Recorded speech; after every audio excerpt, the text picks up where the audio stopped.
do Centro Ismael, eu desejo a vocês uma boa chegada à nossa casa.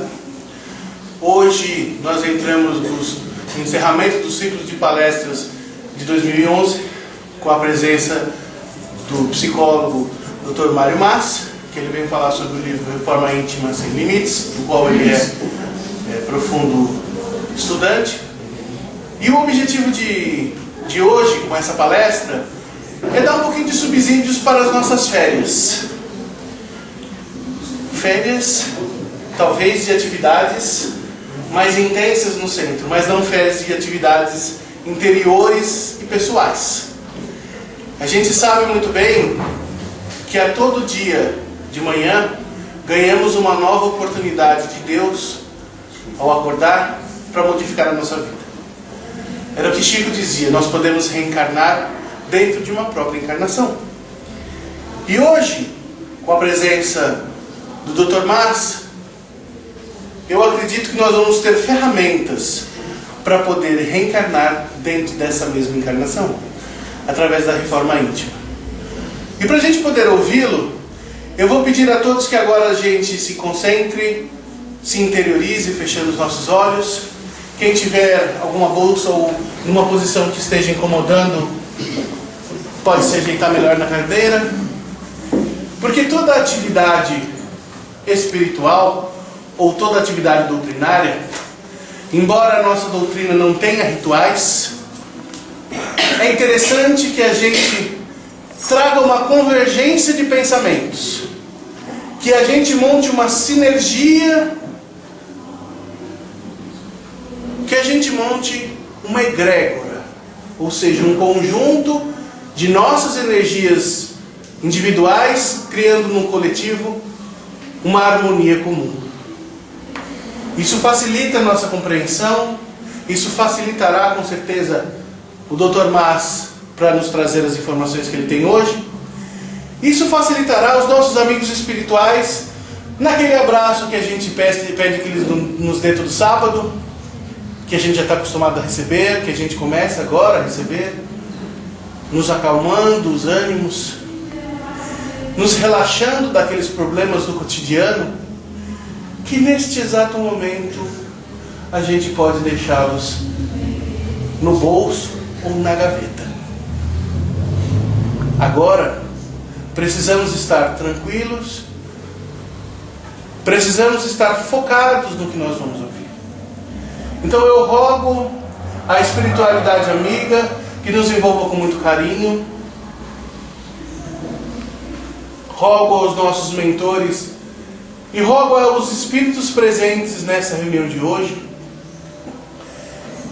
que formemos uma família para agradecermos ao Criador, Deus, inteligência suprema,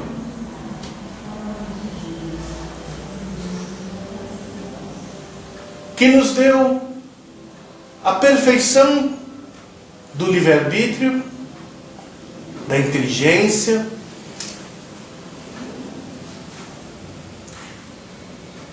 para que a gente seja, sendo capazes de raciocinar e escolher,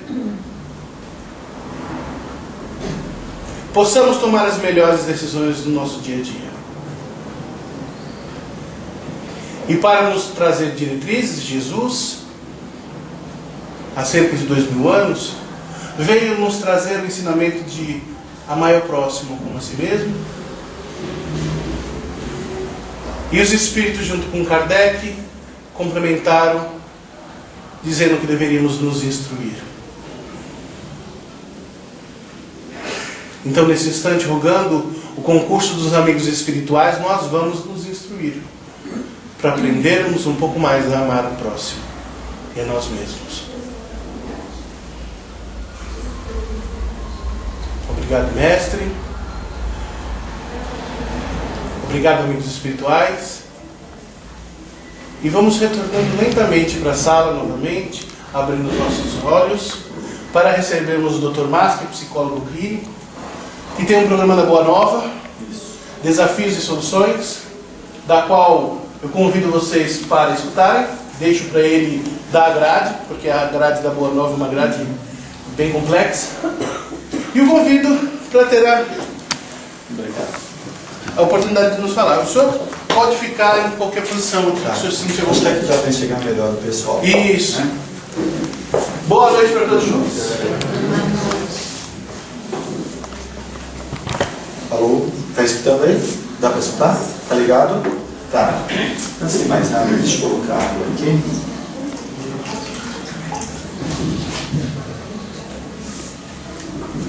Bom, boa noite a todos.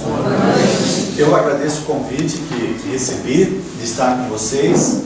Espero que os benfeitores possam nos ajudar a sair daqui mais enriquecidos.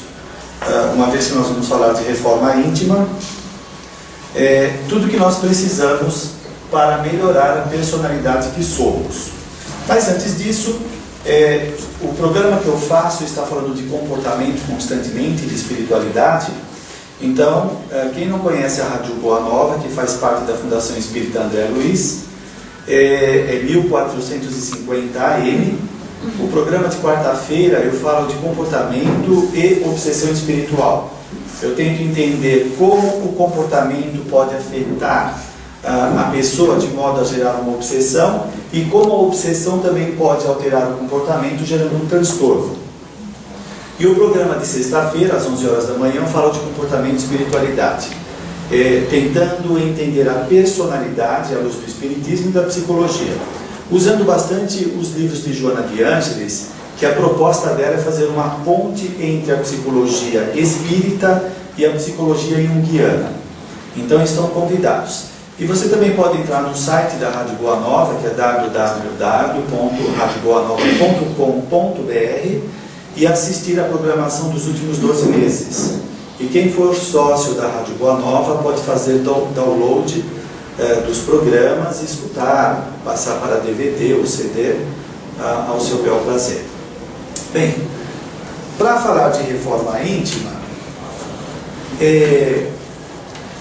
a gente precisa entender que conforme o grau de consciência que a pessoa tem da sua vida, ela vai ter uma noção de reforma íntima.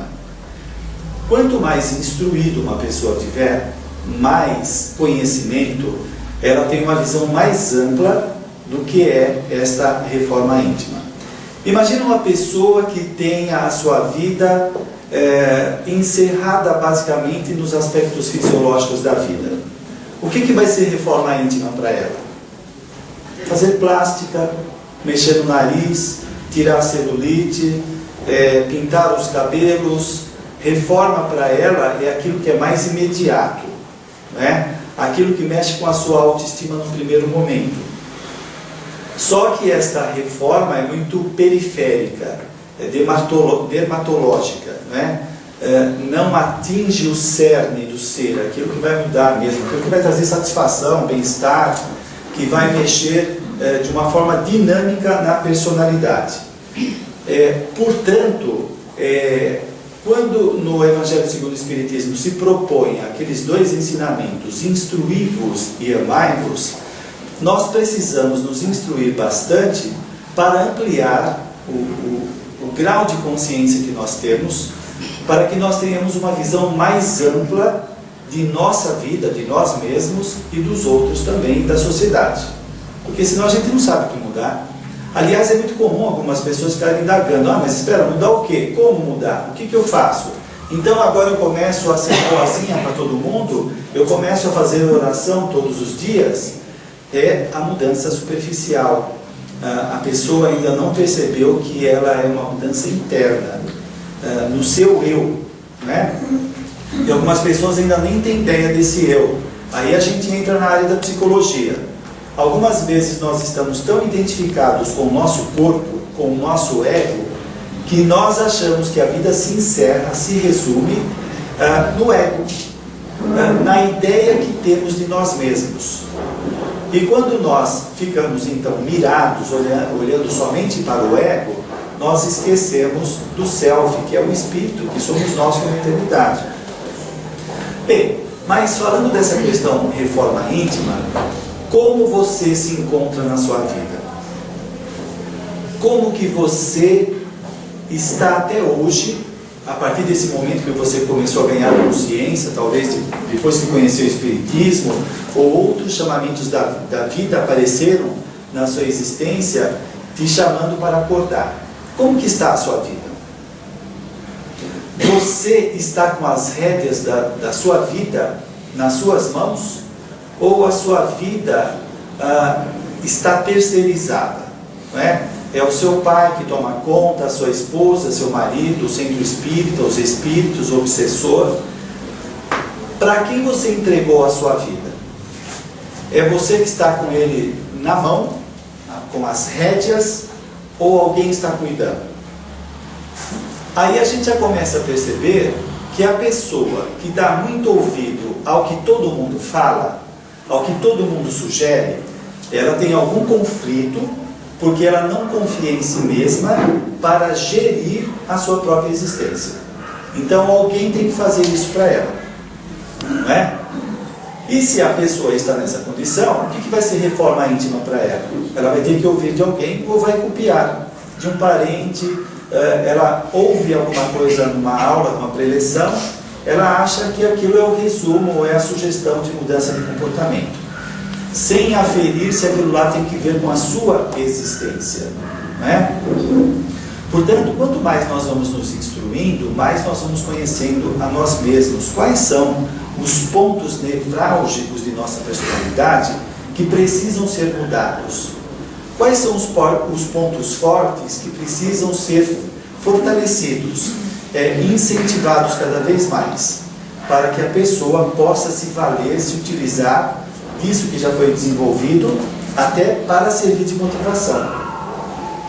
Nós vemos aí também a necessidade do autoconhecimento, não é? Para a pessoa saber aonde ela quer chegar. Invariavelmente, nós, ainda aqui no planeta Terra, nós não fomos treinados para nos conhecer. Nós somos treinados para ser submissos, subservientes, para obedecer. Quantos de nós ainda não nos libertamos com a proposta do Espiritismo, porque temos mais medo dos obsessores ou do umbral do que a vida presente, que pode ser o antídoto para que aconteça qualquer coisa ruim em nossas vidas? Então isso mostra que a pessoa não tem contato ainda consigo mesma e não sabe para onde está caminhando, né? Porque se ela não cuida do seu destino, se ela tem medos que aterrorizam a sua personalidade, como que ela vai conseguir fazer uma reforma íntima? O que é reforma íntima para essa pessoa? Então esse autoconhecimento é indispensável. E os mecanismos da vida sempre estão nos convidando a este autoconhecimento. Porque acontecem coisas em nossa existência que sempre está conclamando, chamando, instigando, mobilizando a pessoa a tomar contato consigo mesma. De repente a pessoa começa a perceber um padrão de acontecimentos na sua vida que estão gerando uma série de acidentes, perdas, dificuldades, doenças, mini doenças. Então ela começa a perceber que ela está fazendo alguma coisa, tendo algum comportamento que está gerando alguma perturbação na sua vida. E isso então é um chamamento para o autoconhecimento. O indivíduo queira ou não queira, quando ele é tocado pela dor, pela restrição, pelo limite, ele começa a se observar, a se olhar. Então ele vai se autoconhecendo. Agora, isso é um mecanismo da vida. A vida está proporcionando, ofertando isso para nós. Mas o que a gente percebe nisto é que é uma motivação que vem de fora, e não uma automotivação. Porque o indivíduo, internamente, ele se determina a atingir os seus objetivos, a se autoconhecer, a se melhorar como personalidade.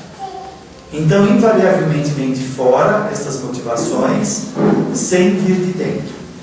Chega uma hora que nós temos que acordar e gerar automotivação, interesse pessoal. A maioria ainda está tão presa às suas provas, as suas dificuldades, as restrições, que ela não consegue se olhar. Além disso, tem uma outra variável que Joana de Ângeles diz.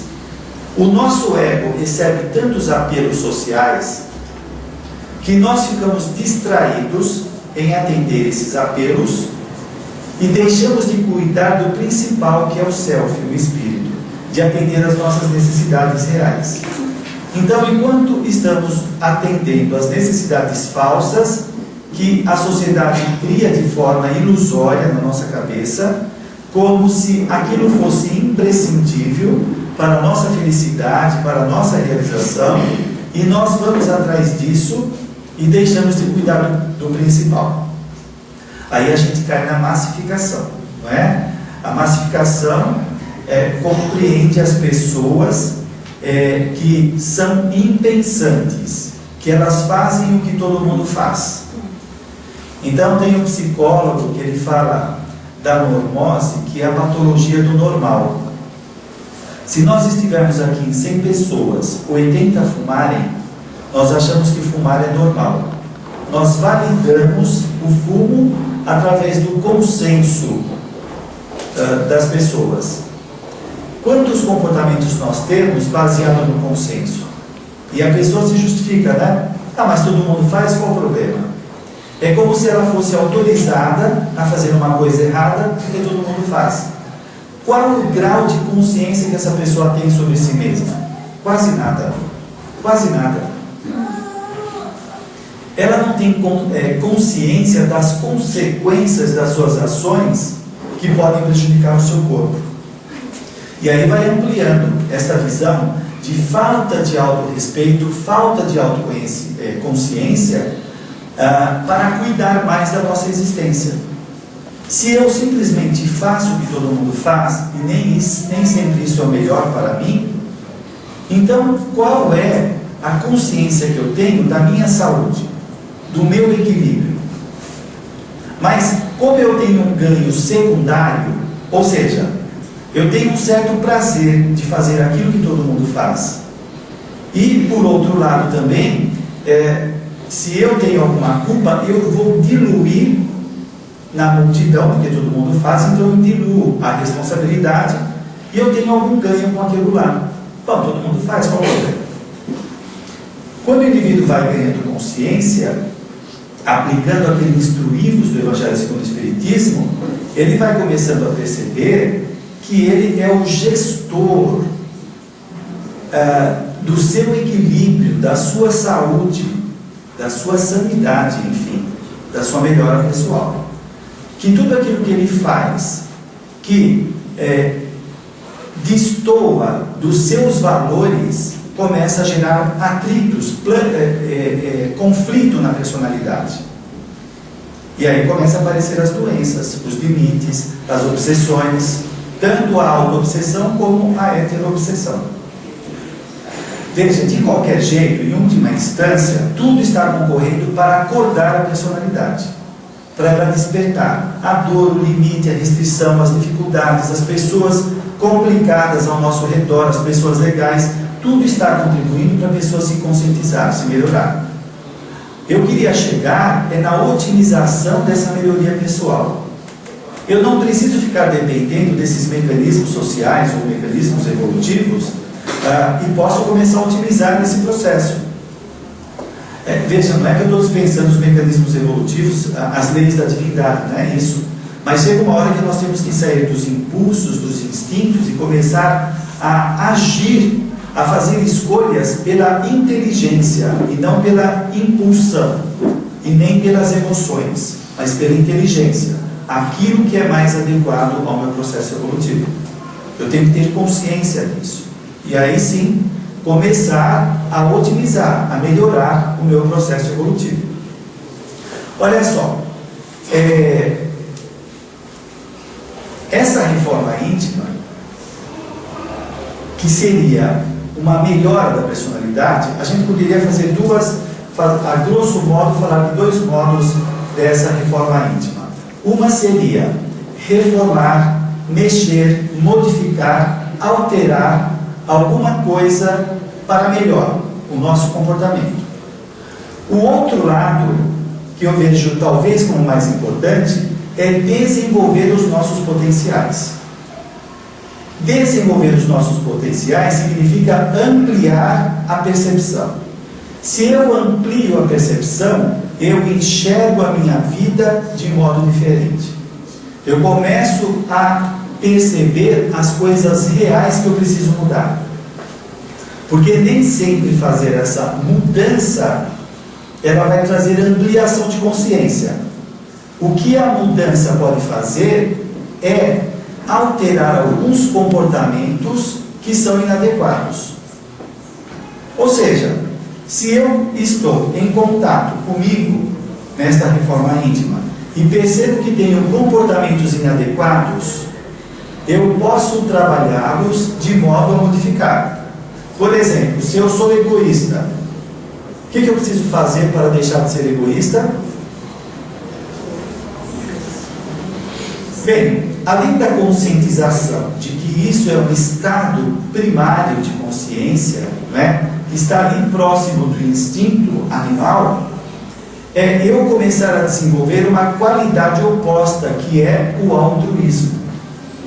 Se eu percebo que eu sou arrogante, que eu me acho melhor do que os outros, eu começo a raciocinar que eu sou uma pessoa igual a todas as pessoas.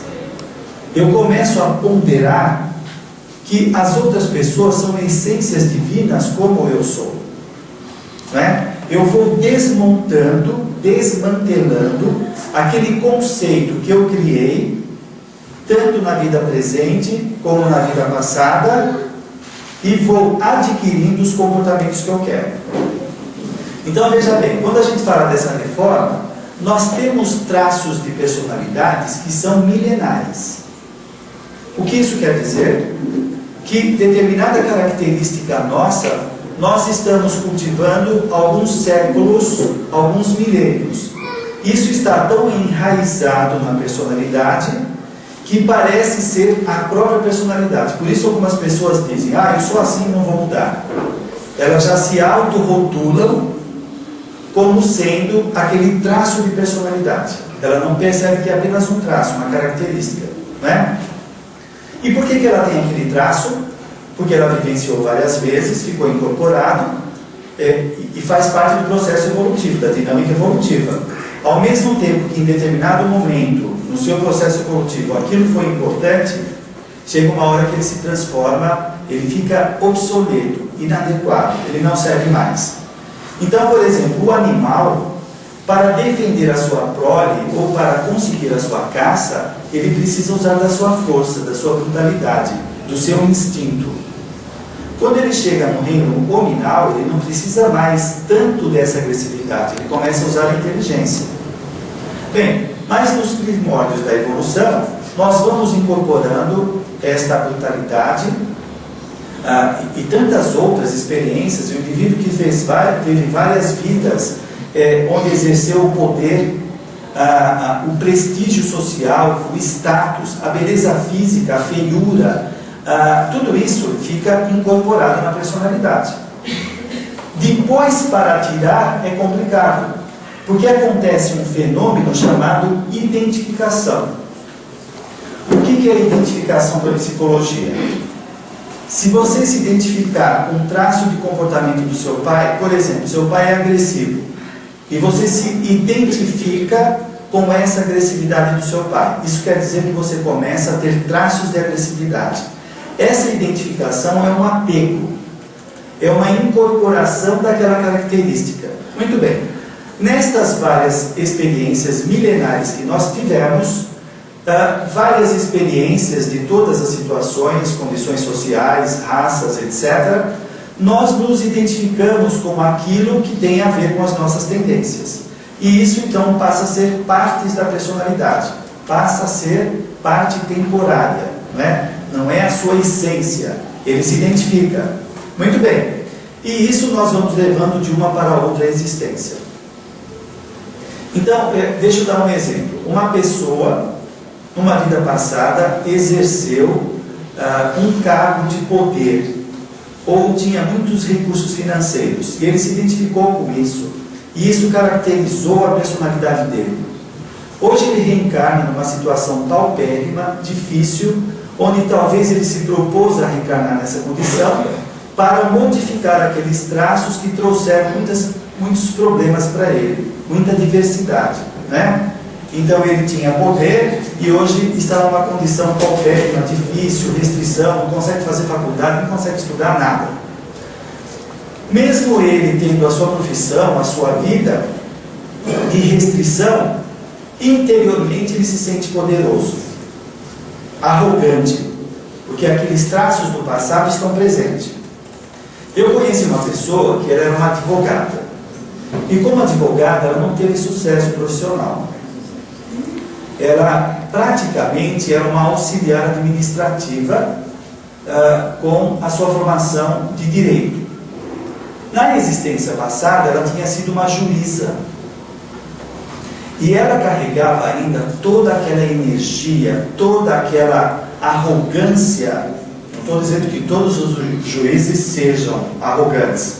Aquela pessoa trazia essa arrogância pela pompa que ela exercia no passado. Então, mesmo hoje, numa situação subalterna, ela se sentia maior do que as pessoas, afrontava os seus chefes. Mas ela queria, por exemplo, fazer determinados concursos para alçar cargos mais elevados, ela não conseguia.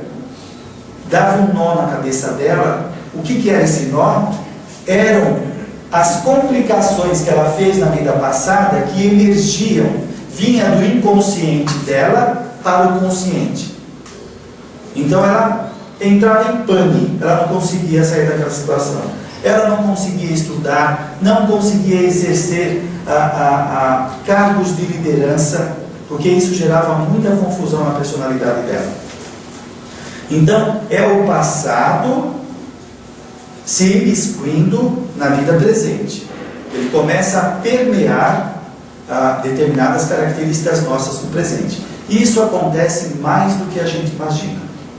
Imagina uma pessoa que no passado ele teve uma situação de dificuldade paupérrima, de limitações, trabalhava praticamente a vida toda, não tinha tempo para estudar, para lazer, para nada. Hoje essa pessoa reencarnou, exerce uma função de gerência numa empresa. Apesar dele ter o reconhecimento dos seus subalternos, que ele é qualificado para a função dele, ele se sente uma fraude. Porque ele traz do passado, onde ele viveu muito tempo como subalterno, sem condições nenhuma, ele traz ainda aquela imagem de subalterno. Então, ele exerce o cargo de poder, mas se sente inferior. Então, isso é muito comum nós sentirmos, né? Essa divergência entre pensamento e sentimento. Ou seja, você pode se sentir muito competente, mas se sente incompetente. São coisas diferentes. E o que começa a dar as cartas são os sentimentos. Por mais que o raciocínio queira dar conta daquela situação, se o indivíduo deixar, ele fica possuído pelas emoções e ele se perde. E aí ele acaba desistindo de tudo. Então precisa fazer um trabalho, uma mudança. O passado, ele serviu de suporte, de experiência, de requisito, de degrau para a personalidade presente. Então, quando a gente fala de reforma íntima, é muito pessoal. Qual é a sua reforma íntima? Qual é o traço dominante da sua personalidade que tem trazido problema para a sua existência? A sua falta de comunicação? Falta de afetividade? Falta de determinação profissional? Falta de autoconfiança? Qual é o seu caso específico? Qual é a relação do seu comportamento atual com o que você traz do passado? Está fortemente refletido na personalidade atual toda essa trajetória anterior. Nós não somos frutos da educação familiar dos nossos pais. é só um percentual, uma porção dessa educação que reflete na personalidade. No livro Mecanismo da Mediunidade, André Luiz diz o seguinte: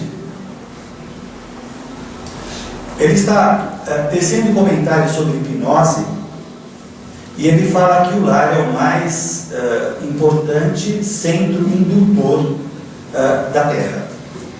Porque os pais, eles exercem uma indução, uma sugestão nos seus filhos muito grande. E ele fala o seguinte, que as crianças, quando as crianças recebem dos seus pais os moldes mentais, é como se fosse, eu vou fazer uma citação aqui, assim, ilustrativa, só para dar a ideia da representação. É como se fosse um kit comportamento. Então os pais vão passar para os seus filhos esse kit comportamento, é um modelo de se comportar, né? E André Luiz vai dizer o seguinte, que os filhos vão incorporar dos seus pais os valores morais, as crenças, os conceitos, segundo o seu grau de desenvolvimento. Se a criança tiver um nível moral acima dos pais, a criança não incorpora os valores dos pais nem as crenças. Se ela tiver um nível moral inferior, ela incorpora. Deu para entender? Isso acaba com a vitimização. Por quê?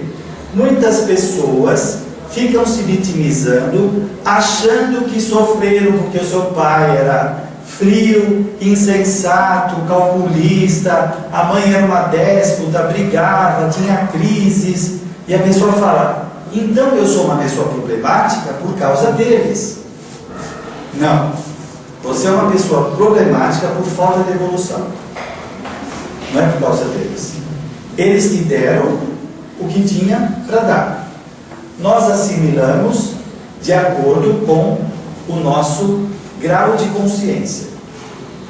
Então, se eu fico machucado enquanto personalidade, porque o meu pai não me dava afeto, ou porque ele me humilhou na frente de todos os amigos, a marca que eu trago na minha personalidade é por causa dos meus conflitos, de não saber elaborar aquilo que eu estou recebendo.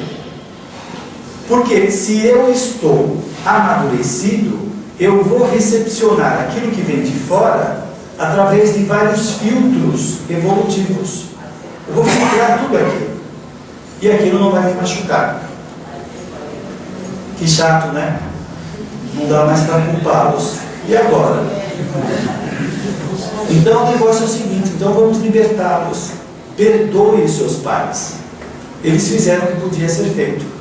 Agora, Jesus fala que é preciso que haja escândalo, mas ai de quem nos cometa, não é? Coisa que provoque. Se os nossos pais se excederam aqui ou ali, eles vão marcar com a responsabilidade segundo o grau de consciência deles. Não é? Agora, olha só. Então, isso daí, de alguma forma, acaba com o lance da vitimização. Mas o principal é o seguinte, gente. O principal é que quando nós estamos nos vitimizando, nós estamos nos comportando como crianças. Ah, foi ele, eu sou assim por causa... É criança. E daí que foi ele? E o que eu estou fazendo com a minha vida? Eu estava conversando com uma pessoa que ela disse que os 20 anos que passou com seus pais, ela sofreu falta de afeto, ela nunca foi pegada no colo, abraçada e etc. Né? Nos 20 anos que morou com os pais. Depois dos 21 anos, aos 40 anos, se casou, foi embora de casa. E ainda reclamava que sofria porque os pais não o trataram como ele queria na infância. Eu perguntei para ele, dos 21 aos 40 anos, o que você fez para você tornar a sua vida feliz? Porque se até então ele estava sob o jugo dos pais, ou sob a responsabilidade dos pais, quando ele começou a andar com as pernas dele, ele poderia se tornar feliz, ele poderia se dar afeto, ele poderia se abraçar, ele poderia se instruir, ele passou todo esse tempo reclamando. É uma criança. O que ele quer? Que a mãe troque a fralda dele ainda? Dê mamar na sua boca? Algumas vezes nós nos comportamos assim. Então nós despendemos, gastamos energia, projetando, você me faz infeliz. Em vez de pegar essa energia e me tornar feliz. Espera aí, como que eu faço para me tornar feliz? Que negócio é esse? Mas não é só, né? Quando você pega um neurótico, o que acontece? Mesmo que o seu parceiro, a sua parceira, a sua mãe, o seu pai lhe dê todo o afeto do mundo, não basta. Porque a pessoa em conflito, ela não consegue recepcionar, ela não consegue saborear a experiência, porque ela está doente. Então, ela não se beneficia daquilo que está recebendo. Esse é um lado. O outro lado, ela fica projetando, ela fica responsabilizando os outros. Isso caracteriza um comportamento infantil. O que Joana de Ângeles fala do ego adulto? É aquele que consegue administrar a sua vida, enfrentar os desafios que a vida está lhe oferecendo. Quais são os desafios? Você tem sentimento de inferioridade? Você se acha incapaz? Você se acha desamado? O que você, como adulto, pode fazer para suprir as suas necessidades? Isso, gente, não tem nada a ver com autossuficiência, que seria outra neura, né? O indivíduo achar que ele pode suprir tudo na existência dele. Não. Nós somos pessoas de relações e temos uma ligação de interdependência que não podemos escapar. Ninguém evolui sozinho. Nós precisamos uns dos outros. Mas o que eu posso fazer para melhorar a personalidade que eu sou? Como eu falei, dos exemplos que eu dei do passado refletindo no presente, se eu não estiver com as rédeas na mão, o meu passado começa a controlar a minha existência. Mas como assim? Joana de Ângeles diz que todos os hábitos que nós temos se transferem de uma para outra existência. Digamos que você tenha um hábito na existência atual, um hábito muito arraigado na sua personalidade. Esse hábito, de tanto ele se repetir, você vai desencarnar e reencarnar, e ele está no seu inconsciente, e ele vai se manifestar, não é? Então, por exemplo, você pode ter um hábito de fugir de todos os desafios da vida. Sempre que apareça uma dificuldade, você se acovarda e foge. Outras vezes, bebe para apagar a mente, dorme, tem vários mecanismos de fuga. O indivíduo vai se habituando sempre a fugir de responsabilidades. Habituando. Aí ela desencarna e reencarna. Quando ela é criancinha, quando a mãe começa a dar pequenas responsabilidades para ela, que ela tem que enfrentar, ela entra em pânico. Porque ela não suporta. Aquela pequena tarefa parece muito grande. Porque a cabeça dela não está preparada para aquilo. Ela se habituou. Ela gerou, entre aspas, lesões psíquicas na qual ela se vê incapaz para resolver aquela situação.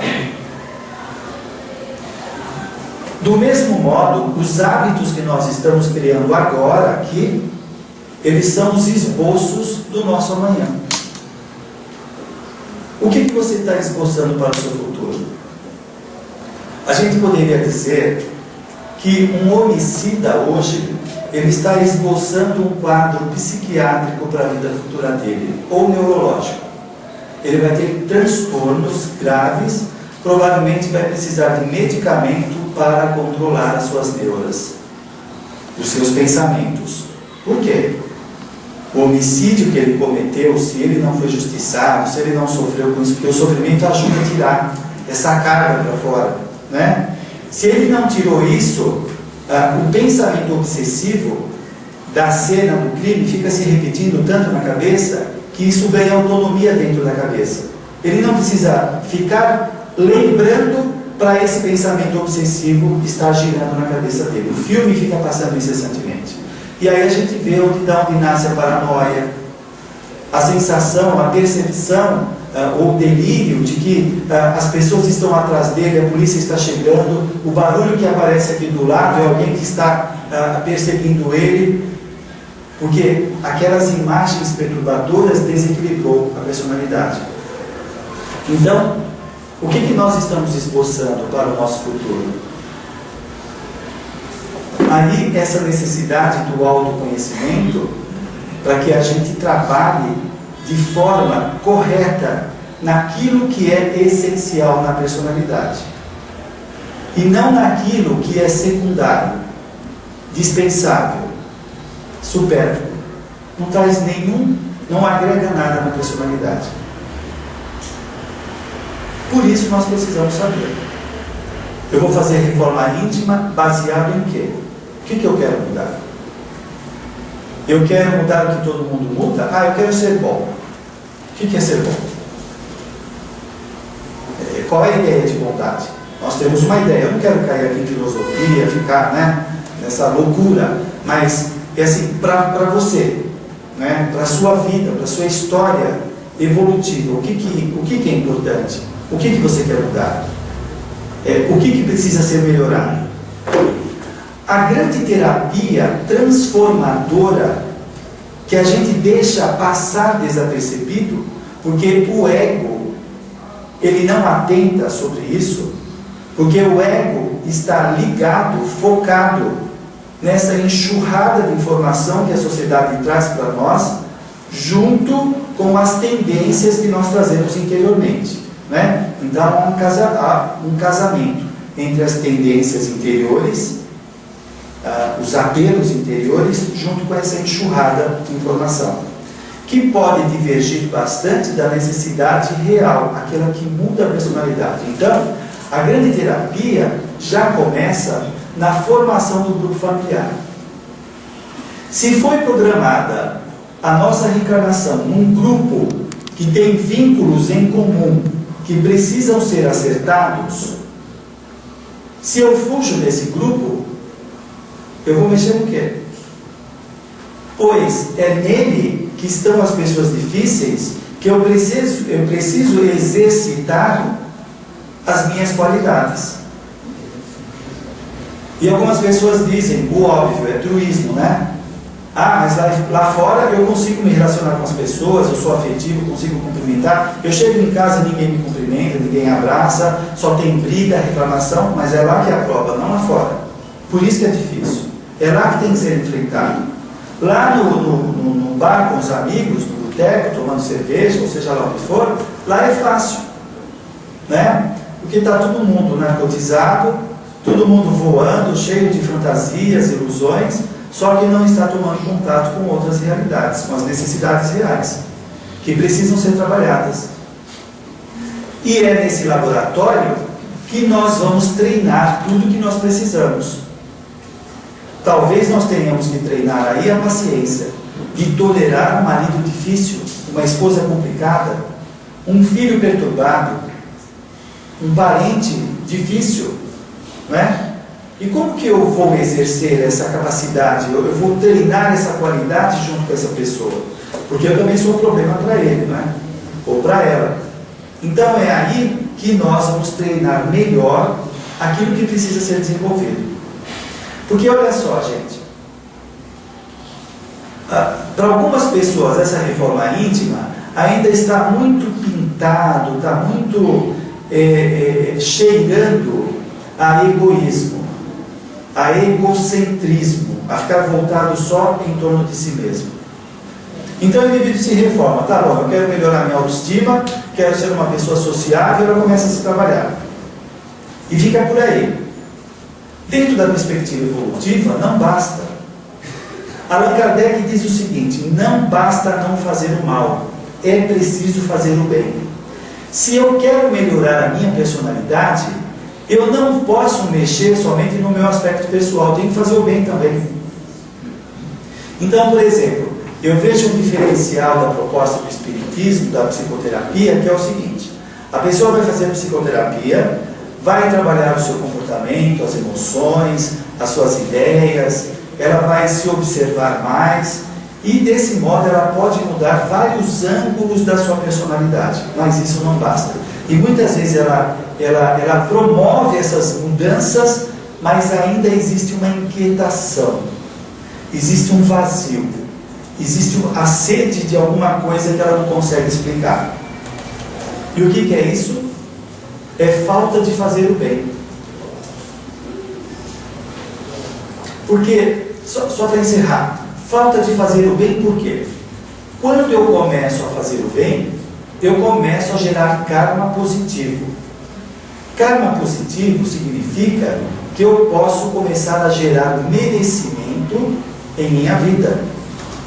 Quantos de nós entramos no centro espírita, tomamos passe alguns meses e não acontecem as coisas do jeito que nós queremos, e nós falamos que o centro não funciona, que o passe é fraco, que vai procurar outros lugares, mas ela tem merecimento? O passe pode ajudar na composição das energias, etc. Mas se for observar a ficha kármica da pessoa, na qual a coluna do débito é maior do que a coluna do crédito, como é possível estar bem se dentro do indivíduo as imagens são perturbadoras? É mágica. Por quê? Essa coluna do débito são os atos loucos que o indivíduo praticou ao longo da vida, que estão registrados dentro dele, gerando imagens, emoções, ideias, constante. O crédito é todo o bem que ele fez. A Laura, no livro Nosso Lar, ela e o marido tiveram acesso a 300 anos de memória integral. Para quê? Para resolver esses 300 anos de débitos com o planeta e com as pessoas, para se tornar mais senhor do seu destino, mais lúcido. Olha só, deixa eu dar um exemplo.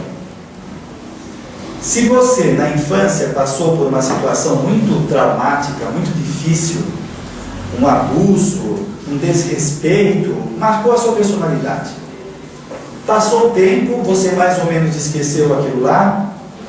Um belo de um dia você está conversando com um amigo aqui no centro, está assistindo televisão, e é mencionado um assunto referente àquele problema que você teve. Às vezes na televisão, está passando uma novela, alguém passa por uma humilhação que você passou, você começa a ter suor, sudorese, a ficar inquieto, com medo, uma apreensão, parece que vai acontecer alguma coisa e não sabe. O que é?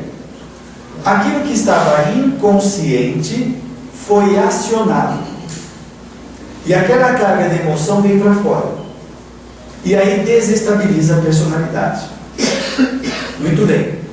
Nós tivemos milhares de existências que estão aqui no inconsciente e que tem coisas bravas aí dentro, que a todo momento podem ser estimuladas e gera na personalidade uma inquietação, uma perturbação que ela não sabe definir o que é. Quando ela vai resolvendo esse material de forma íntima, ela vai mudando esse material, ela vai se harmonizando. Então a personalidade vai ficando mais senhora de si mesma. Nós não temos ainda estabilidade emocional. Não temos. É assim, olha. É assim. Lá dentro é um vulcão. Quando nós encarnamos, determinadas áreas são magnetizadas para a pessoa não lembrar. Algumas coisas escapam, né? Para não lembrar por quê? Porque a avalanche de emoções que vem para o nosso consciente perturba a personalidade. A gente poderia dizer o seguinte: uma pessoa esquizofrênica ou que tem um transtorno grave de personalidade, ela está com a personalidade do passado, está invadindo a personalidade do presente. Então, o registro das experiências da personalidade interior que está no inconsciente está permeando o nosso consciente atual. Deu para entender isso? Você ia perguntar, pois não? É que as pessoas assim, normalmente fazem conforme íntimo e só voltada para si mesmo, né? E Sim. esquecendo até, inclusive, das pessoas que convivem com você dentro da casa. Então essa reforma foi muito individualizada, né? Sim. Não foi assim, de uma forma benéfica para a comunidade familiar e se estendendo assim à sociedade. Sim. É aí que fica naquele patamar que eu falei do egoísmo e egocentrismo. A pessoa só está pensando nela. Então, como que é possível essa pessoa desfrutar, usufruir de uma paz, de uma harmonia interna, se tem pessoas ao seu redor que estão com problemas? A mesma coisa nós podemos indagar do seguinte modo: como é possível nós nos beneficiarmos do passe, se quando nós entramos dentro da sala de passe, nós estamos com ódio de alguém? Nós conseguimos essas incoerências. Nós pedimos para ser auxiliados, né? Ai meu Deus, benfeitores, me ajuda. Ai, reza, faz mil coisas. E nós estamos esmagando uma pessoa na nossa vida cotidiana, estamos humilhando ela, colocando ela para baixo, perseguindo. Como que é isso? Que loucura é essa? Como que a gente consegue conciliar isso? Então, olha a falta de coerência. Jesus fala para nós nos reconciliarmos com os nossos inimigos, antes que Ele nos entregue ao juiz, etc., né? Será que se antes de eu entrar na sala de passe, eu perdoasse o meu ofensor, isso já não bastaria? Talvez eu não precisasse tomar passe. Se eu soubesse cuidar um pouco mais de mim, com aquilo que me compete, com aquilo que faz parte da minha vivência cotidiana. Então, eu chego no centro com dor de cabeça, cansado, porque talvez eu briguei com o meu chefe, eu briguei com ele, falei dele para o meu colega de trabalho, fiz fofoca, falar do outro, fazer fofoca. Eu tenho ressentimento de um parente que eu não quero mais ver, que me liga, não atende telefonema, e eu venho aqui e até choro fazendo prece. Né? O indivíduo entra lá dentro, ele quer que o céu, ele quer incorporar o céu. Os benfeitores façam alguma coisa que ele impede, que ele rechaça, ele não percebe. E aí a pessoa fala mal do centro e ela não consegue se observar. Então veja, qual é a nossa responsabilidade nessa reforma íntima? Será que nós estamos conscientes daquilo que nos compete? Nesta altura do campeonato, será que nós já temos a nossa vida em nossas mãos? Que nós estamos fazendo o nosso melhor ou não? Será que nós já estamos trabalhando tudo aquilo que não é legal em nossa personalidade, que é prejudicial, que é danosa? Como pode o indivíduo que está aprendendo, que aprende, continuar fumando? Não dá para entender. Então, qual o grau de consciência? Se o fumo, ele causa câncer, ou ele consome a energia vital de modo a antecipar a desencarnação da pessoa? Suicídio indireto. Veja no livro do irmão X, Belarmino Bicas. Esse homem desencarnou quase 20 anos antes da programação que ele fez antes da reencarnação. Sabe por quê? Por causa da irritabilidade dele. A irritabilidade dele consumiu energia vital e ele desencarnou antes do tempo. Não foi o que aconteceu com André Luiz? Quando o André Luiz está conversando com um médico espiritual, o médico fala para ele: quando você atendia os seus pacientes com irritação, você captava as vibrações deles e te deu o câncer no intestino. Então, qual é a consciência que nós temos? O que predomina em nós? Os valores ou os desejos? Aí a gente tem que avaliar, tá? A sociedade também trabalha em cima dos desejos e muitas vezes o indivíduo dá justificativa para si mesmo. Ah, mas a gente não leva nada dessa vida, se eu não aproveitar, eu não sei se realmente vai haver vida depois da morte. Ele dá um monte de justificativa. Ele tenta ludibriar a sua mente, mas ele sabe que não consegue, mas ele tenta. Aí ele come à vontade, enche a cara, fuma, faz um monte de coisas. Aí depois a consciência fica buzinando. E conforme o caso desequilibra. Qual é o grau de consciência desse equipamento sofisticado que é o corpo que ele tem? Aí quando desencarna, amplia a consciência, ele vai se dar conta de tudo que fez e talvez daquilo que não deveria fazer, gera um quadro de culpa muito forte, já reencarna como uma criança problemática, cheia de culpas, medo de tudo, por causa da indiferença com a sua própria existência no passado. Mas calma lá. Herman Sefufo ela propõe não neurotizar a reforma íntima. Não quer dizer também que o indivíduo deva se apagar na vida, ficar num casulo, não ter convivência social, ficar se cobrando incessantemente, como se isso resolvesse. Nem um extremo, nem outro. Né? Aí é o caminho do meio, como propõe o Buda. É o bom senso da pessoa. Porque algumas pessoas se neurotizam tanto que elas querem virar santas. Né? Só falta uma arma para elas saírem voando, porque ela já mostra uma candura no rosto, uma voz alterada que altera a sua personalidade, como se essas mudanças exteriores mudassem a personalidade.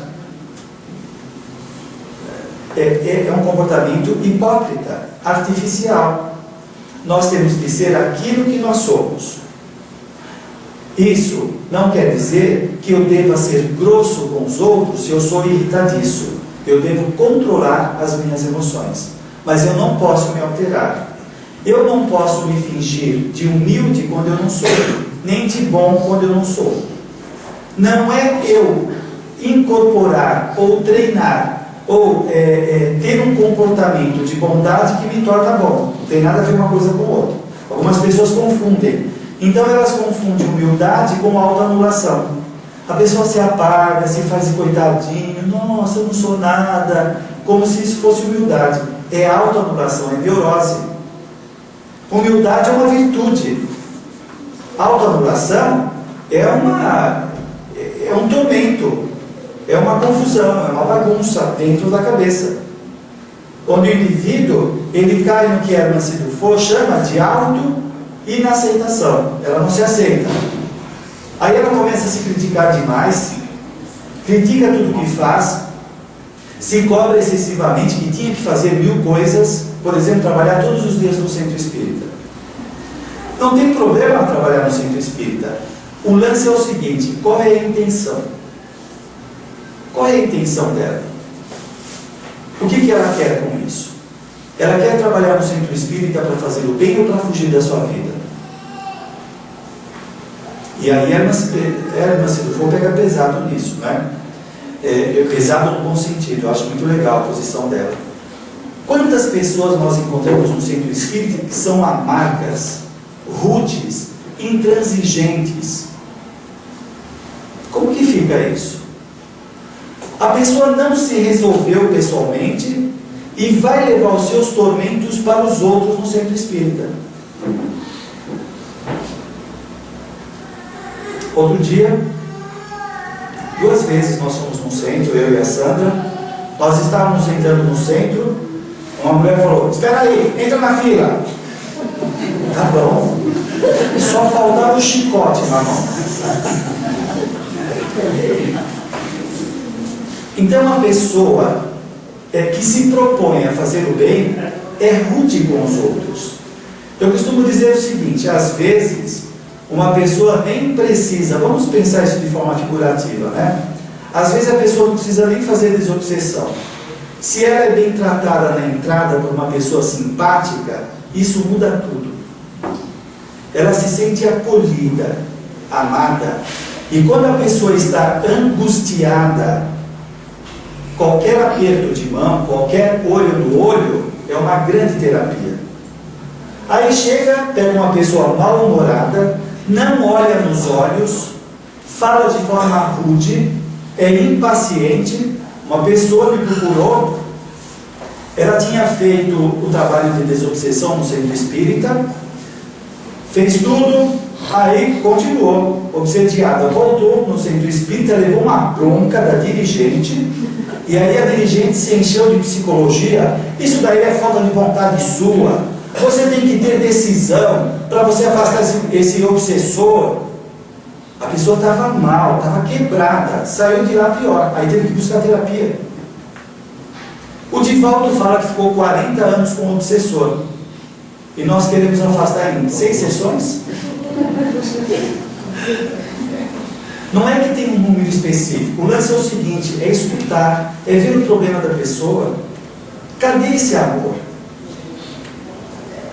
Então, se eu não tomo contato com a minha sombra, vai dizer Hermes do Fogo e Joana de Ângeles, o que eu vou dar para o outro é a minha sombra. O que é a minha sombra? São os meus tormentos. Tudo aquilo que eu reprimo, tudo aquilo que eu não aceito na personalidade, vai para a repressão.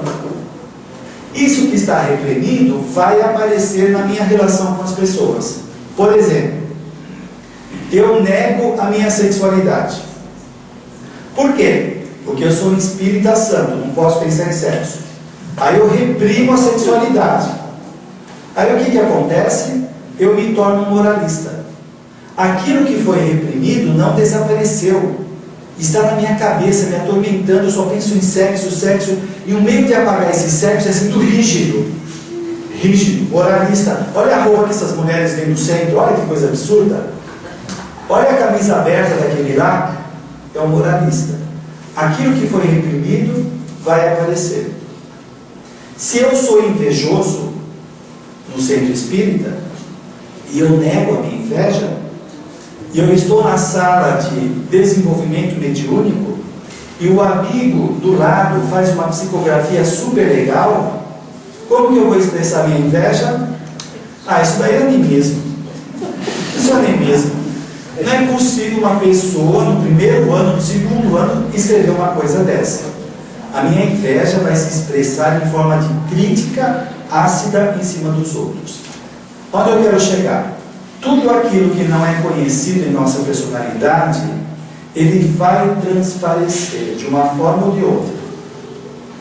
Pode ser que nós não vejamos, mas os outros vão ver. Escancarado.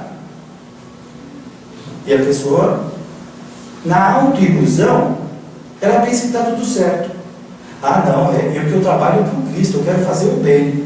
Não, é que aquela pessoa não, ela não é muito disciplinada, por isso que a gente tem que pegar no pé dela um pouco. Ela não tem amor para entender o outro, ela só tem regras.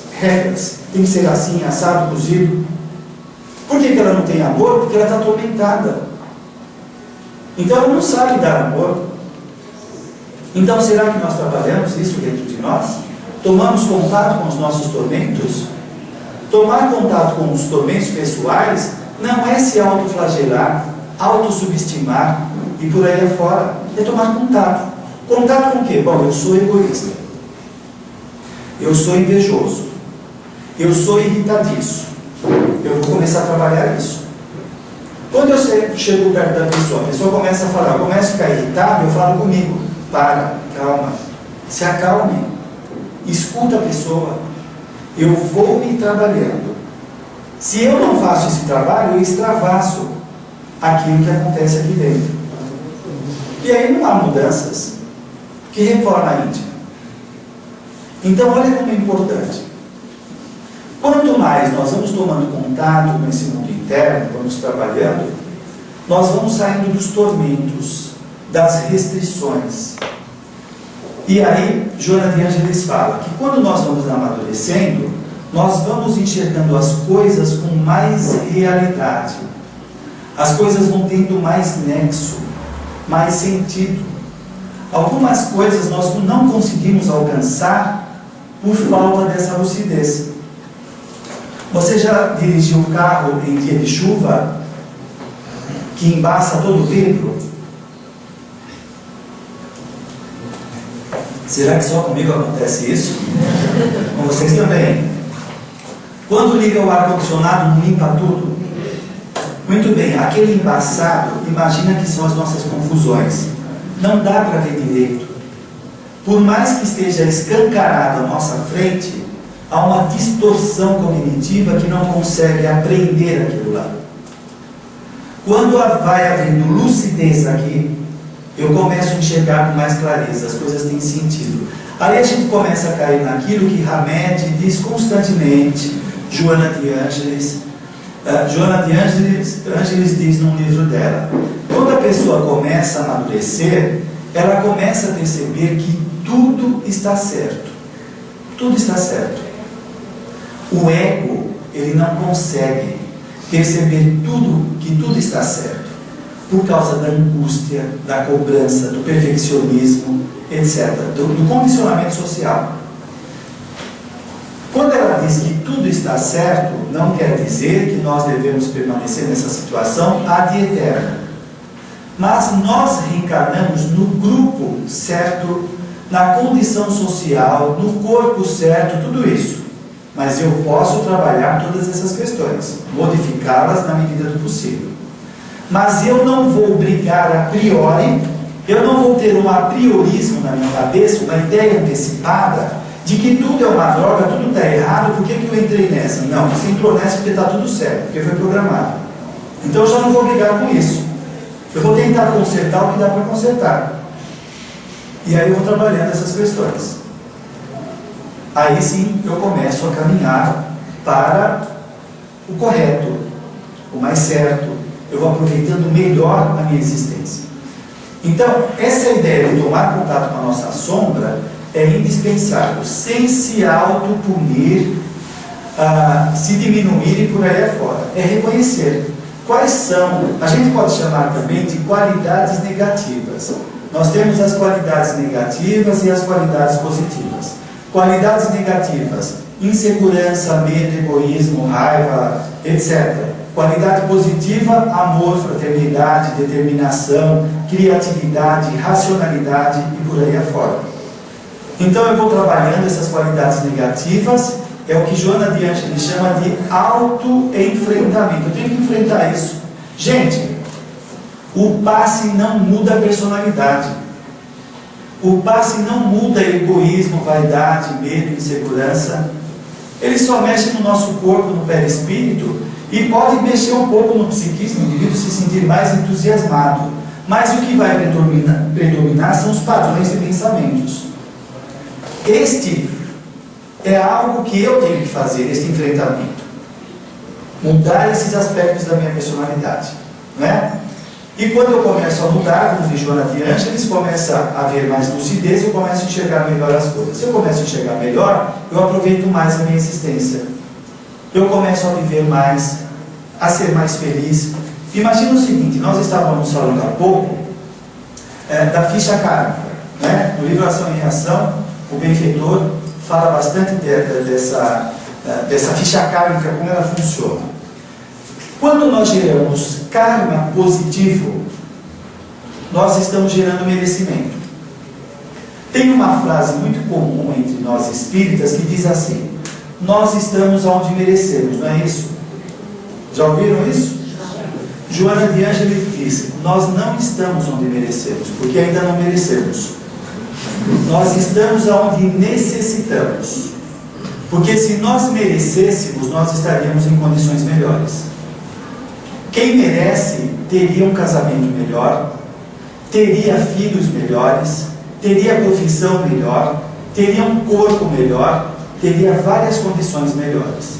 Mas como não merecemos, nós estamos num quadro de provas e expiação aonde necessitamos, com aquelas pessoas difíceis que formamos no passado. Estamos resolvendo essa encrenca. Então, é enfrentando isso que está acontecendo, melhorando, que vamos gerando harmonia, merecimento. Amanhã ou depois poderemos fazer escolhas mais adequadas. Veja quanto tempo, gente, nós perdemos em situações complicadas. Às vezes discussões estéreis em casais, pais e filhos que se pegam e brigam, ficam uma semana sem conversar, provocações daqui, dali, a mente fica perturbada, não consegue fazer as suas coisas. Quanto tempo nós gastamos com isso? Imagina você aplicar esse tempo no seu conhecimento, na sua melhoria pessoal. O que eu penso de planeta de prova e expiação, do planeta de regeneração, é que no planeta de regeneração as provas e as expiações já terão sido resolvidas, ou seja, esse material do inconsciente já terá sido trabalhado. As provas e as expiações estão aqui. Enquanto eles não forem resolvidos, nós vamos enfrentar situações. Por isso que eu falei da Laura. A Laura teve 300 anos de memória integral. Ela já vai resolver todos aqueles pepinos. Isso faz com que ela se libere internamente de tormentos, de ligações, de complicações, porque porque isso tem repercussão. Esses tormentos internos têm repercussão. Imagina o seguinte: eu estou aqui e começo a pensar num tema que é forte na minha personalidade. Quando eu penso nesse tema, eu posso evocar os espíritos encarnados ou desencarnados que faz parte do meu quadro de provações ou de complicações.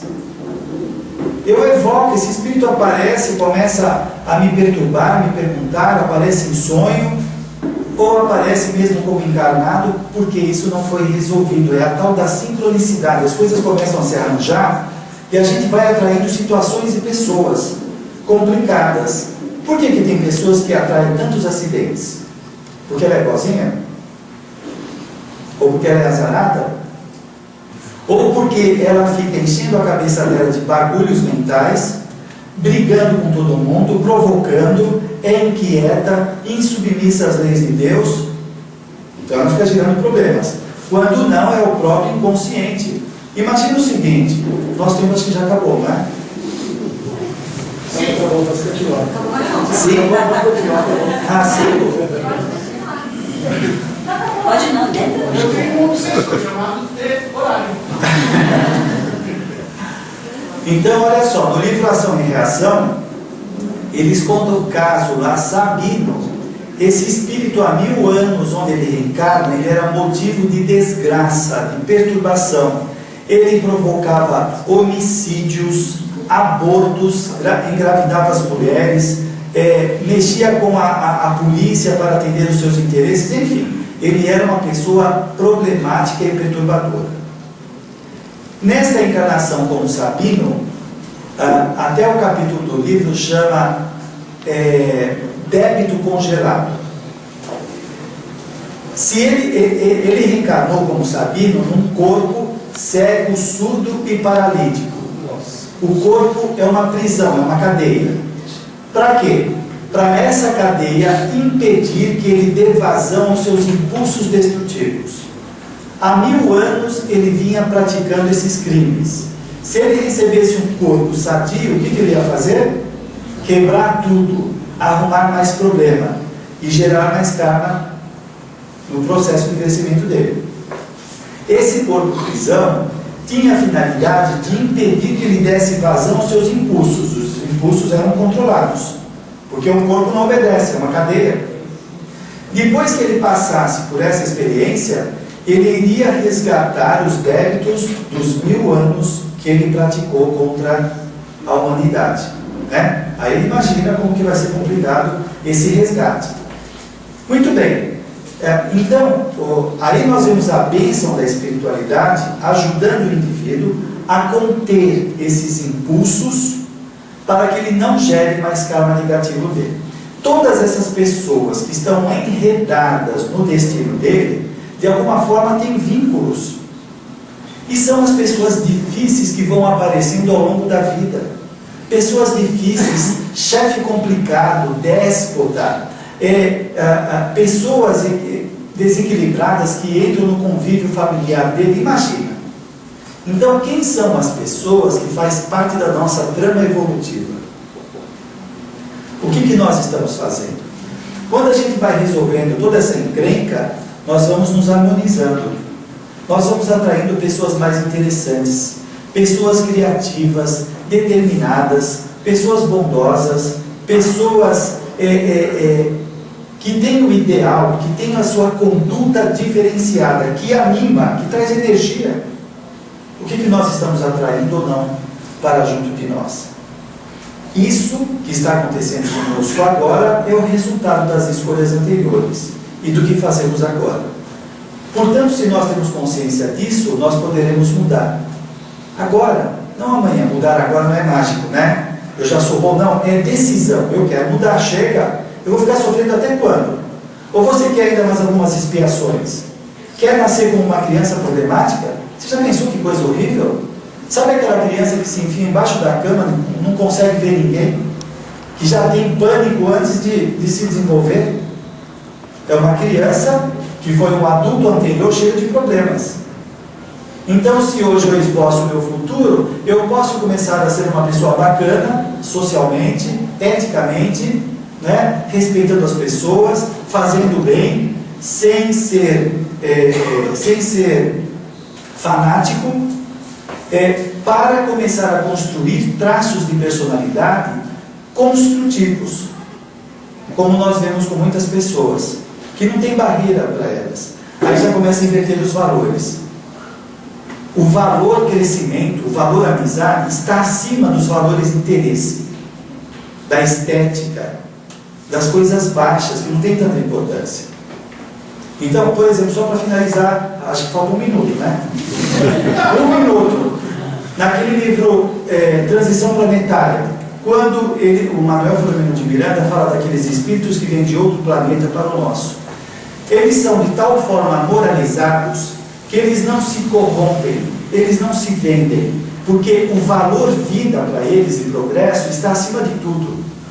Daqui a pouco isso começa a existir nas nossas vidas, a viger em nossas vidas, né? Os valores estão acima de interesses passageiros.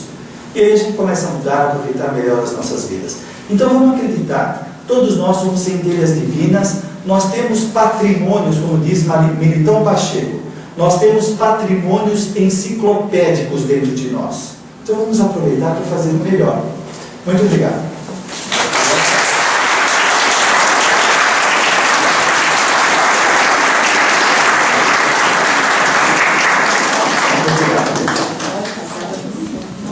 Posso perguntar uma coisinha para o senhor? Pois não? Pode. Tem aquela frase que diz assim, ajuda, mas não se envolva, né? Então a minha dificuldade, sabe qual que é? Essa daí. Por exemplo, se eu trabalhar a minha parte emocional, a minha, né?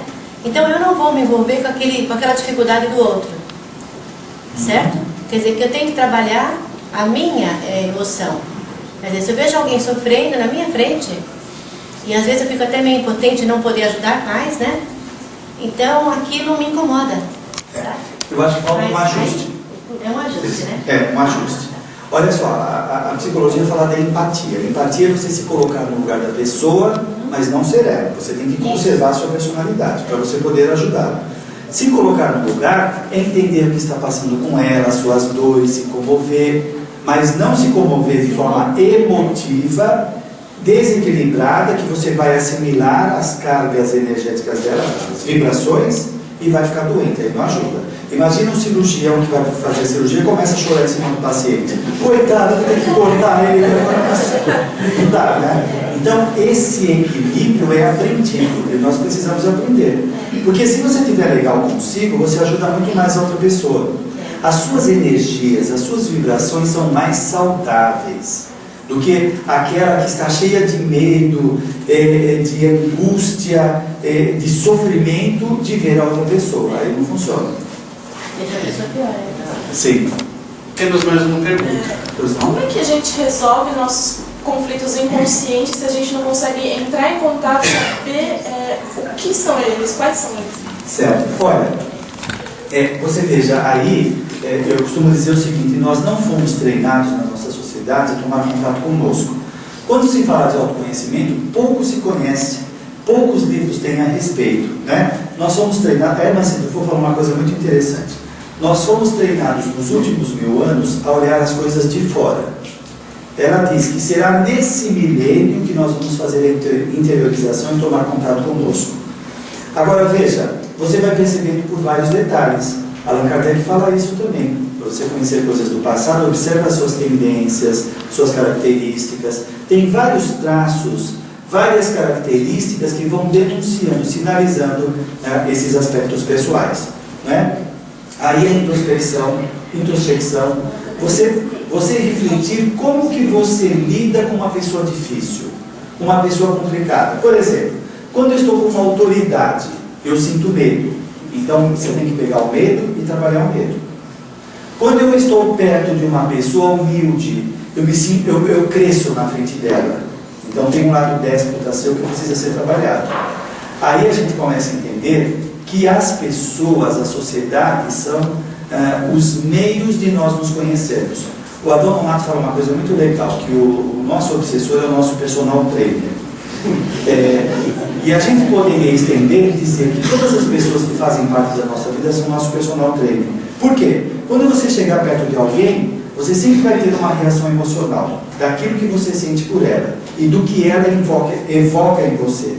Esse material você precisa pegar e trabalhar. Você chega perto de alguém e começa a tremer, anota isso. Eu tremo perto desse tipo de personalidade. Talvez eu me sinta insegura. Perto de outra pessoa, eu fico irritado com aquele comportamento. Então, uma pessoa muito submissa, eu me irrito com esse tipo de personalidade. Então, vai anotando. Assim você vai se autoconhecendo. Vamos lá, mais uma pergunta? Diante dessa situação aí, onde você está, em contato com as pessoas, e você analisa as condições de pessoas para pessoas, às vezes dá a impressão que pode estar julgando, né? Pô, o que você diz isso daí? As pessoas acharam que você está julgando. Olha, existe uma briga na ciência, que a ciência quer ser neutra quando ela investiga algum objeto. E eles dizem, não existe neutralidade. Na nossa interação com as pessoas é muito difícil existir neutralidade. A gente sempre julga em algum grau. Mas depende, não é? Se você não pode perder o seu senso crítico de perceber aquele comportamento. Que nome você dá para essa observação? Julgamento, observação, você tem que observar, senão não aprende. Entende? Agora, julgar, eu vejo que seria uma coisa mais severa. Ah, você está errado em fazer isso, você não pode, e fica, entendeu? Mas você observar e aprender com o comportamento alheio, isso é indispensável. Então, na minha maneira de ver, eu estava certo. Sempre, então, de analisar uma atitude e não a pessoa aqui em si, não é isso? Isso, o comportamento e não a pessoa. Legal. Temos mais uma pergunta? Oi? Você mencionou sobre essência e características negativas ou não que a gente adquire, né, com as encarnações. Como diferenciar essa essência do que a gente adquire? Qual é a nossa essência? Então, olha, a Joana de Ângeles e mesmo a psicologia junguiana fala muito do ego e do self. O self é o espírito. O ego é essa nossa mente atual que a gente está trocando ideias.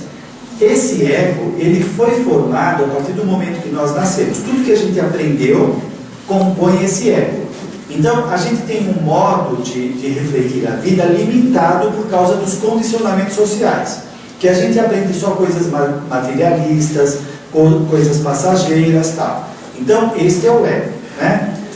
O self é o espírito. Então, é difícil fazer essa divisão, não é que sejam instâncias diferentes. É uma forma didática de entender.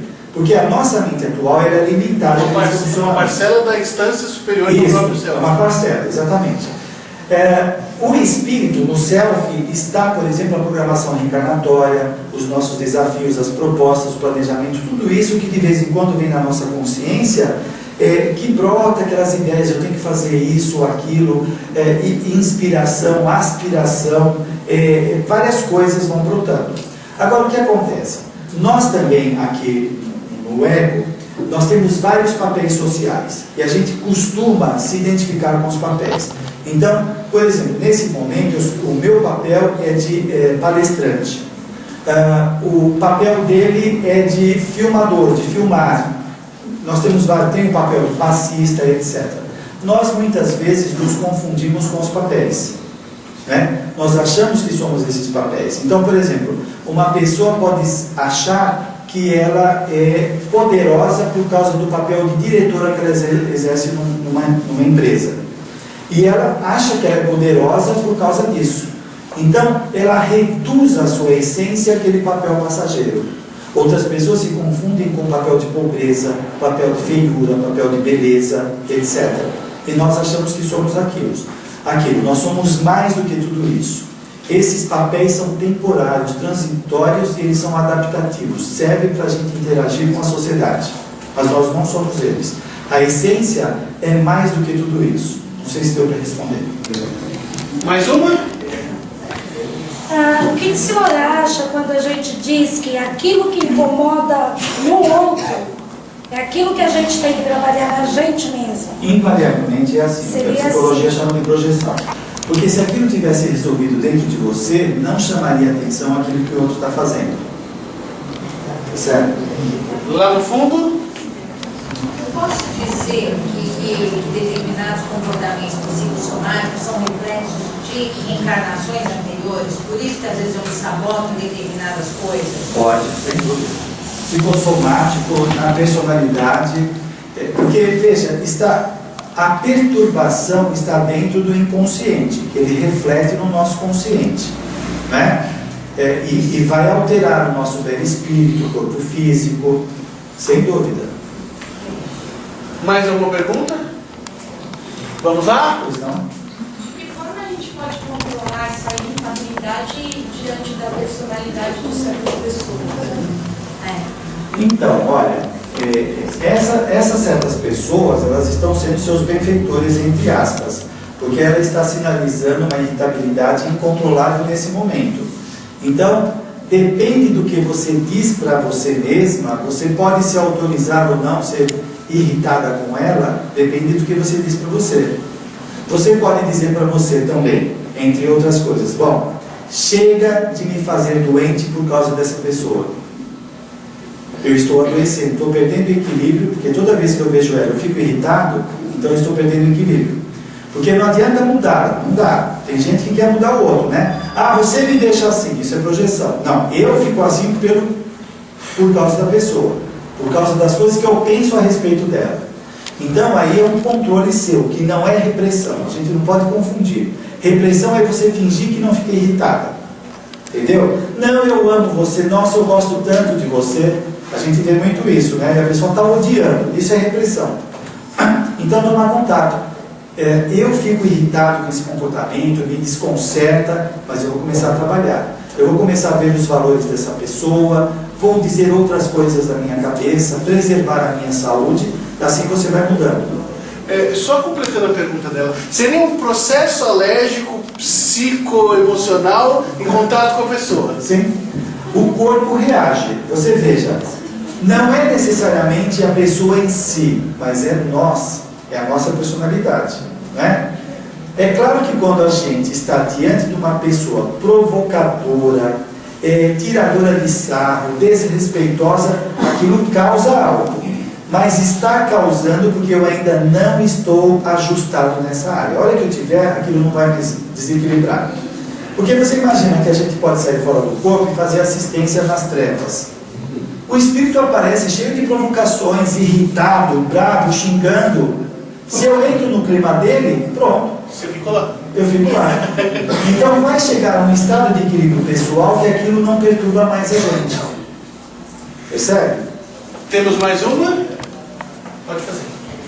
Então, assim, baseado nisso que o senhor acabou de dizer, por exemplo, a agressividade, por exemplo, você pode, aquela energia, eu acho que pelo que eu entendi, aquela energia que você joga, na hora que você fica irritado ou agressivo, jogar numa outra coisa benéfica.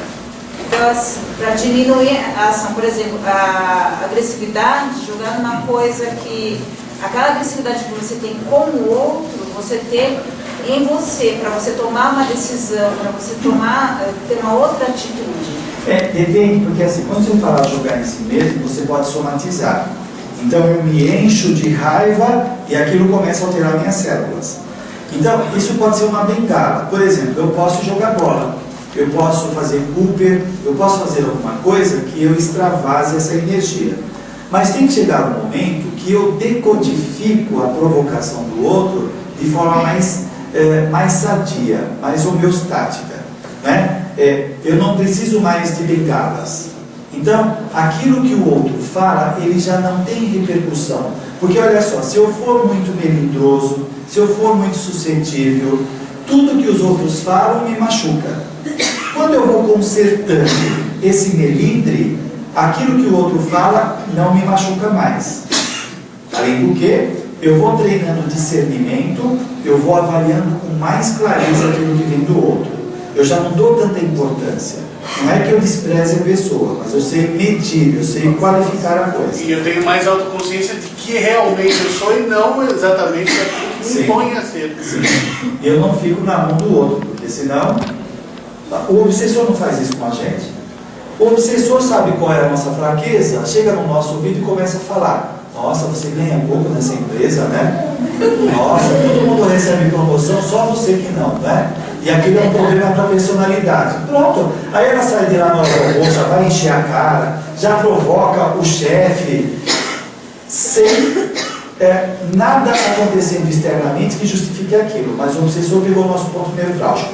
A hora que a gente vencer esse ponto nevrálgico, ele pode chegar a falar o que ele quiser, não vai mais mexer com a gente. Por isso nós temos que trabalhar essa reforma íntima. Trabalhar esses pontos negativos. É encarnado para encarnado. Como? Quando é de encarnado para encarnado, fica mais difícil. Não, é a mesma coisa, depende. Depende. Quando você é de desencarnado para encarnado, você ainda acha que é da sua cabeça. Depende da sua serenidade. A pessoa fica te provocando lá na empresa tal. Se você estiver bem consigo, aquilo não te afeta. Além do que, as suas energias legais, você pode jogar em cima dela. Você pode dar uma serenada na coisa, mudar aquilo lá. Mais alguma pergunta? Que no caso é a última. Eu. E nós temos duas. Vai, Eliane. Posso perguntar? Pode. Eu já não sou mais quem eu era antes. E ainda não sou quem eu gostaria de ser. Poxa. Acontece alguma coisa em minha vida que me joga para conhecer alguma coisa na minha face que não me fez nada bem. Nada bem. Então essa descoberta me levou à depressão profunda mesmo, né? Esse despertamento, esse conhecimento da minha face. E essa depressão, assim, me tira até da circulação da própria vida. Como eu posso reagir? Como eu faço para lidar com essa minha nova face? Olha, a gente poderia dizer que a depressão está sinalizando que não está consertado, não está resolvido a coisa, o que é óbvio, né? Tem que ver como que você está escutando essa manifestação, esta depressão.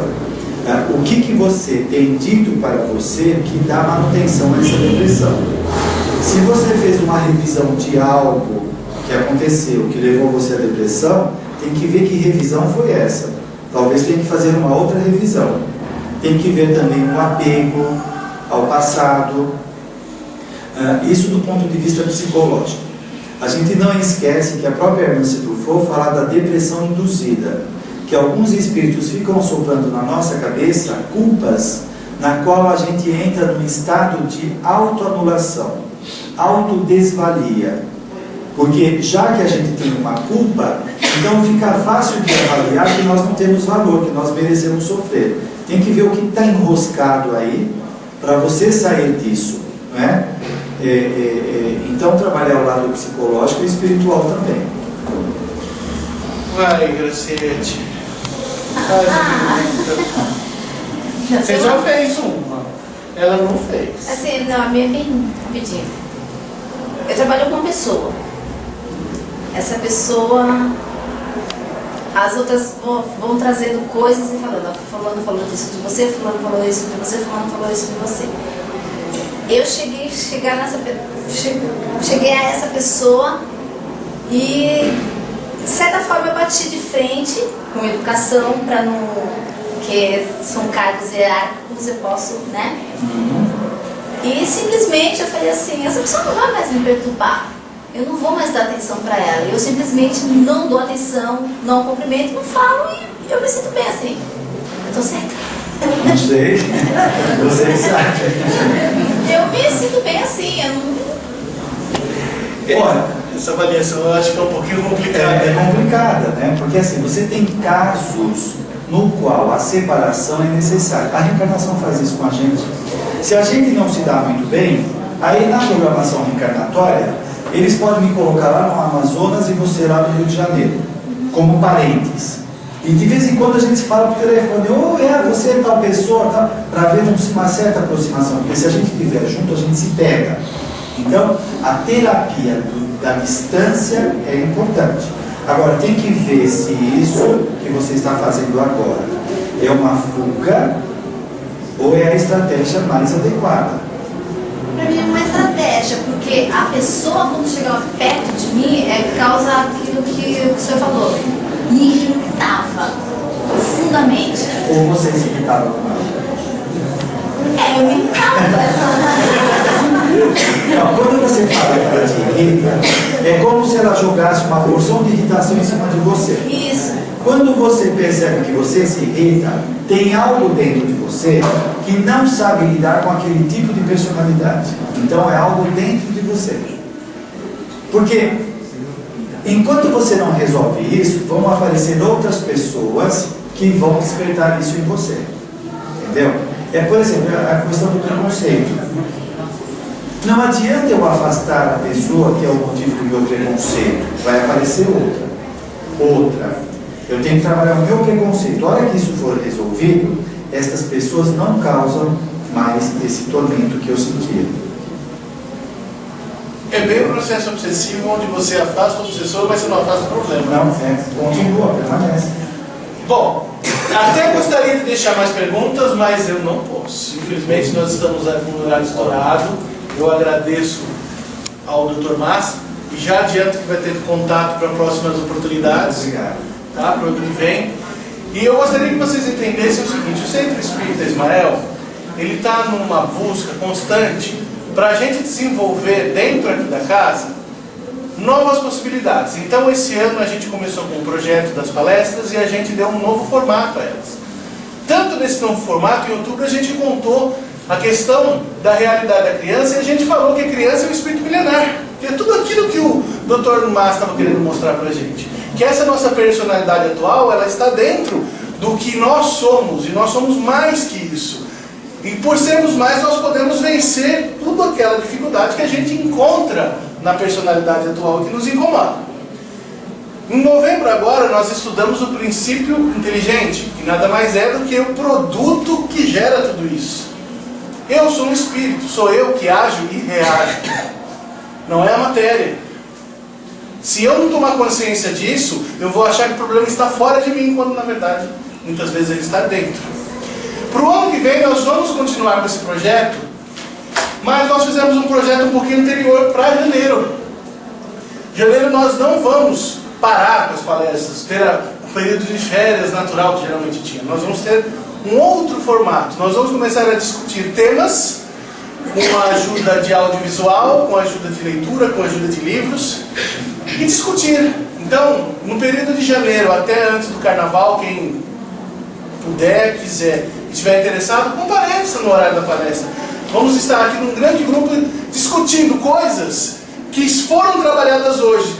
Como é que eu identifico isso? Como é que eu identifico aquilo? Como é que pode ser meu comportamento? Será que a minha atitude é a mais adequada? Eu tenho que fazer uma avaliação dessa minha atitude ao longo do tempo para ver se ela é a mais adequada. Será que eu não estou agindo ou reagindo e não estou percebendo? Então, o Centro Espírita Ismael estará em janeiro e até o começo de fevereiro, antes do carnaval, com esse projeto Convivência. Gostaríamos muito da presença de vocês, porque essa interação, eu falo, eu pergunto e eu respondo, não significa que sejamos todos em papéis diferentes, porque o palestrante poderia ter feito pergunta. Não fez porque ele achou que não era adequado. Então esses papéis, eles se confundem. E nós podemos aprender um pouco mais com isso. Então eu conto com todos vocês aqui. Bom, nós temos o livro que foi o tema e inclusive o material que ele veio trabalhar de forma íntima, sem martírio, que nós vamos sortear uma pessoa. Naquele famoso esquema. Depois ele vai psicografar animicamente uma mensagem para a pessoa. Então, por quê? Alguma coisa errada no que eu falei? Doutrinariamente está correto, ele vai trazer uma mensagem dele mesmo. E se vier do self, melhor ainda, né? Deixa eu até aqui com ele. Eu gostaria só que ele colocasse a mão e sacasse um número. Adianto que o meu nome não está aqui, tá? Pode ficar tranquilo. 80.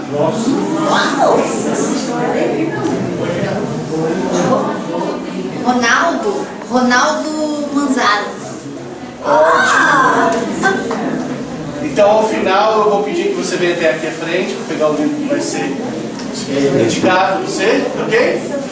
Vamos voltar novamente àquela nossa atitude de fechar os olhos, interiorizando-nos mais uma vez.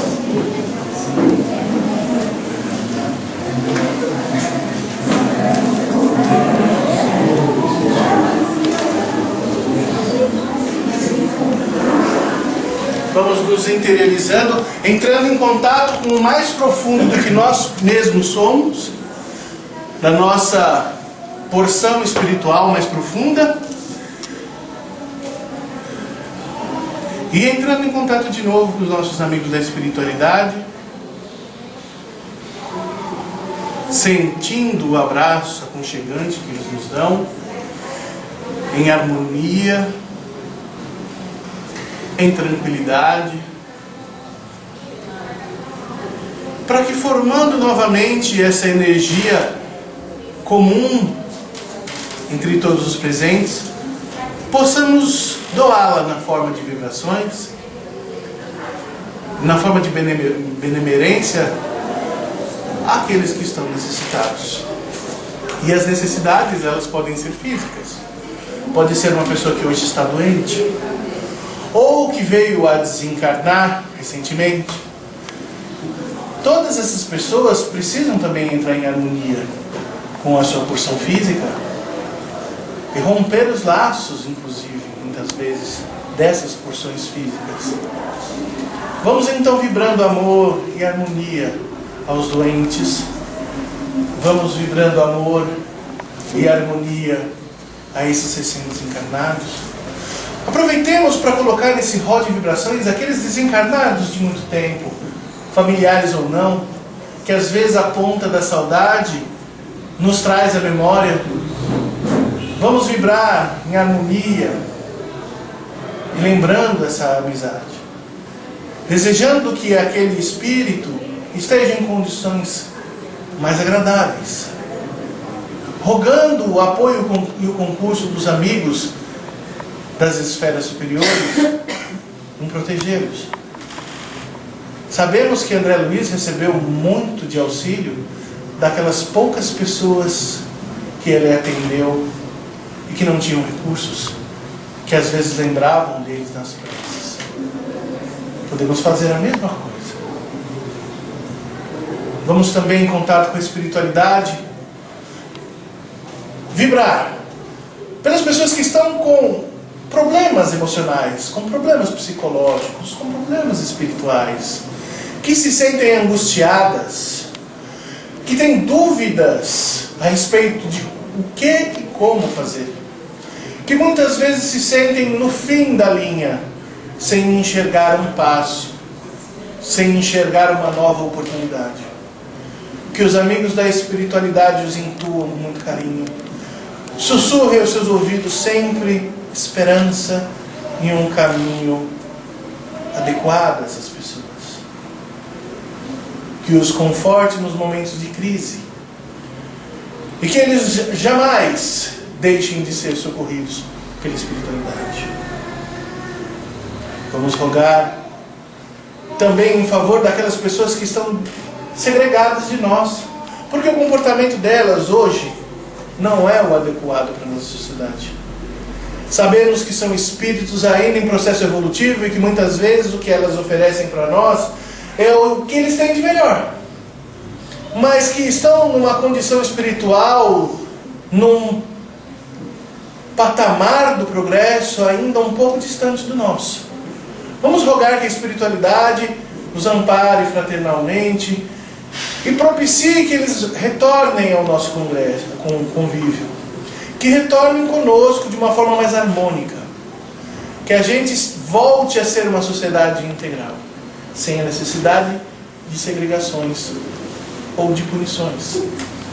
Que a gente tenha mais na educação e na formação das pessoas, para que elas se tornem melhor, do que acreditar que é na punição que vamos corrigir.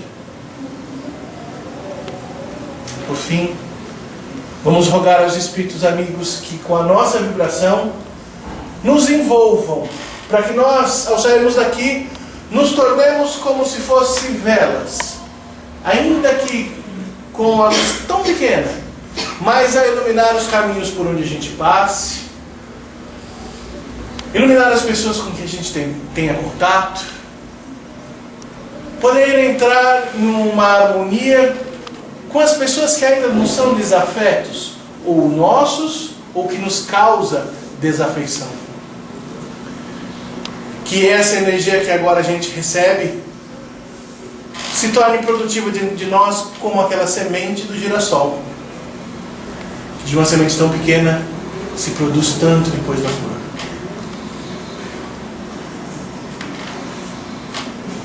E em prece a Deus, o Criador, nosso Pai, a Jesus agradecemos a noite de hoje, e aos Espíritos amigos agradecemos sempre o convívio conosco e terem trazido aqui de uma forma sã o nosso palestrante, a qual rogamos também que nos leve de volta, ele e a companheira, na mais profunda harmonia, e que as palavras que hoje vieram da boca dele reverberem dentro do nosso ser e produzam. Que assim seja, graças a Deus.